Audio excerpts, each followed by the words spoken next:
Since the dawn of time, mankind has found ways to express their creativity. Cavemen drew paintings on the walls of their homes, the Greeks created theatre, and now we have the ultimate creative art form, cinema. Cinema is the culmination of all the art forms: visual art, applied art, performing arts. But in our modern age, cinema feels less like art and more like corporate products. I'm not the only person who feels this way. So, here's the real question. Is cinema dying?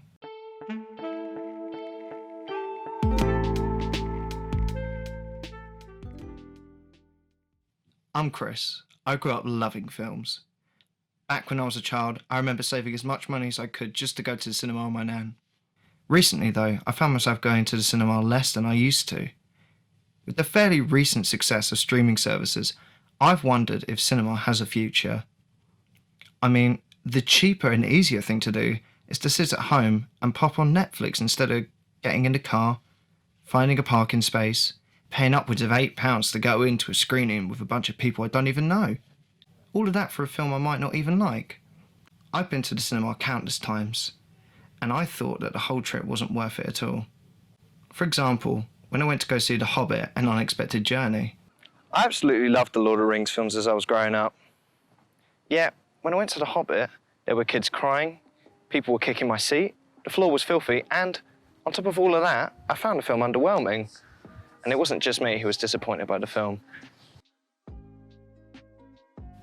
Audiences and critics alike did not take well to the film, with it receiving a 58 on Metacritic and a 64% on Rotten Tomatoes. Compare that to the Lord of the Rings trilogy, with the second film being the lowest reviewed with an 87% on Metacritic and a 95% on Rotten Tomatoes. If I was to watch the film on Netflix at home, I would have avoided all of these distractions and I could have just turned the film off. This leads me onto one of my biggest gripes of the modern film industry: franchises. Yeah, my name is Jamie Williams and I am a freelance filmmaker, and I also used to be a projectionist and manager at the BFI IMAX Cinema and cinema manager at the Commodore Cinema in Ryde on the Isle of Wight. I particularly really like the film Wizard of Oz, and that was made in the 30s, and if they remade it now, it still wouldn't be as good as the original. Terminator Dark Fate has come out, and yet none of the previous 4, if you include this one, have been a patch on Terminator 2. Hollywood in particular now don't want to invest money in a new product because they want to tap into an existing audience. If we take a look at the highest grossing films of 2018, 22 of the top 30 best-selling films were sequels, prequels, remakes and reboots. My point is that there's very little individuality to most films that come out. I mean, Incredibles 2, Jurassic World: Fallen Kingdom, Jumanji: Welcome to the Jungle. These are not movies people are going to be talking about in years from now. It feels as if studios are greenlighting anything that's already been established. I don't know anyone who was asking for a new Halloween film or a new Oceans film, but these films make more money than other films that have actual heart and passion put into them. I heard recently they're rebooting Pirates of the Caribbean already. You know, there's what, 5 of them? What's the new Pirates of the Caribbean? What's different? Where are the reboots and remakes in 10, 20 years' time? Because what's being made now, you can't see any of it really being remade because that's all they are already. Despite the technology, it doesn't necessarily mean it's going to be a better film. Many new movies are coming out exclusively to Netflix. A recent example of this is El Camino, a Breaking Bad movie, which was met with good reception from both audiences and critics. This was originally a show on AMC, and the director of the show struck a deal with Netflix to get his film made. It wasn't released in the cinema and was only available on Netflix.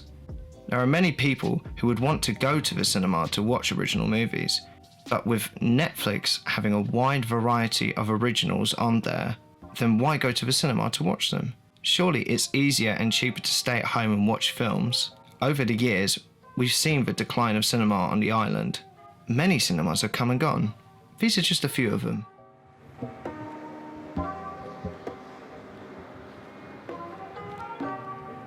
This is Cineworld, the largest and most popular cinema on the Isle of Wight. This was a cinema.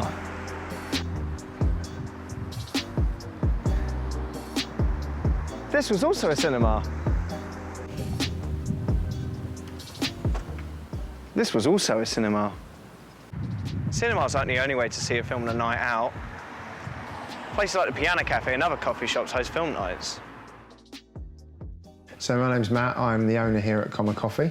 So my job ranges from running the actual coffee shop on a day-to-day basis, all the way through to kind of accounts, payroll, rotas.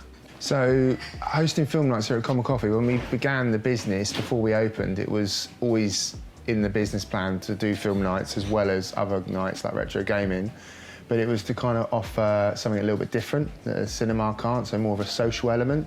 Not just going to the cinema, buying a ticket, sitting down in, which is pretty much silence for watching the film. It's more of a social side to things here. So it's more of an alternative night out, if you like, rather than, it gives you something different rather than going to the pub or somewhere else.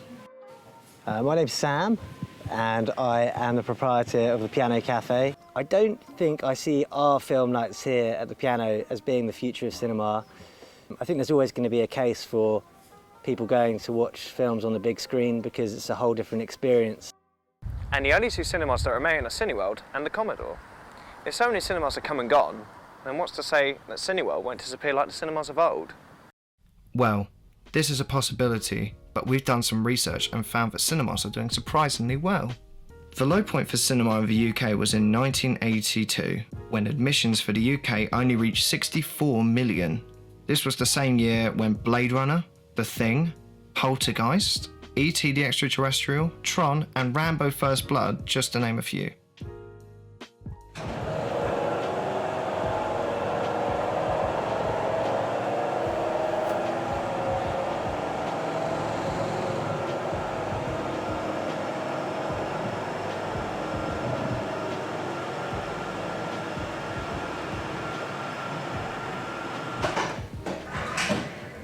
So, why was this? This was around the time when the war between VHS and cinemas was raging. Sounds familiar, right? Film producers would intentionally delay when a film came out on VHS after the film's initial release to encourage people to see it whilst it was in cinema. Nowadays, how soon is it that a film becomes available to watch at home after the initial release? Too soon, I feel. An example of this is Annihilation. The film was an original science fiction film directed by Alex Garland and starred Natalie Portman, and it bombed on its opening weekend. In an attempt to make as much money as possible, the producers struck a deal with Netflix to make it available to view on their streaming services only after a few months after its initial release. I think Netflix in particular are good, but I don't think it's going to be as big an impact on cinemas as people might think it is, with nice comfy seats. Because I think they have to make it a premium experience in every screen to get people out and reduce the risk of people staying at home and streaming it or pirating it. I'm interested to see what people think of the modern film industry. So I've done a survey that collates people's opinions on the matter.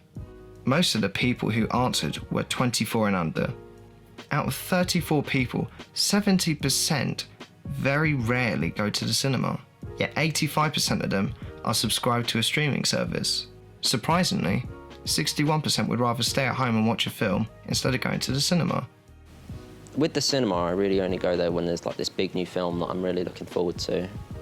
And then with Netflix, it's just nice and convenient really to watch something that's, you know, come out a few years ago or something. I go to the cinema about 2-3 times a month, maybe. It's not really the same as just sitting in the living room or in your bedroom just watching Netflix, but... I think the cinema industry is shrinking because the streaming services are taking over quite a large portion of the audience. But I do think cinema will always have a place.